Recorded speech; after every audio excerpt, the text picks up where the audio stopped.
Tinitignan na po ng Foreign Affairs Department ang umunoy illegal na gawain ng ilang diplomat officials kaugnay sa umunoy new model na magpapahupa sa tensyon sa West Philippine Sea. Kasunod po yan ng nauna ng panawagan ng National Security Council na patalsikin ang mga nasa likod nito. At nakatutok si Ivan Mayrina. Kasunod ng paglalabas ng Chinese Embassy ng umunoy transcript ng usapan at pagpayag umano ng Pilipinas sa umunoy new model para pababayin ng tensyon sa West Philippine Sea, mismong National Security Council ang nanawagan noong nakaraang linggo na i-expel o patalsikin ang nasa likod nito.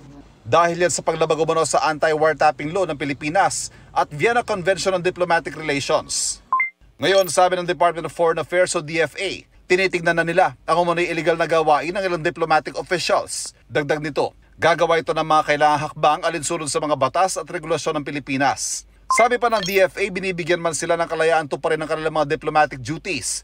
Inaasahang susunod sila sa pinakamataas sa pamantayan ng professionalism at integrity. Suportado ng National Security Council ang hakbang. Kung sino yung nagpakalat nung di umano transcript na yon, sa tingin namin, kailangan i-expel ng ating bansa. Kasi nga, pag ikaw ay isang diplomat, una-una kailangan sumusunod ka sa mga batas ng Pilipinas. Pangalawa, ginagalang mo yung Republika ng Pilipinas. Pangatlo, hindi ka nakikialam sa mga internal affairs ng bansa.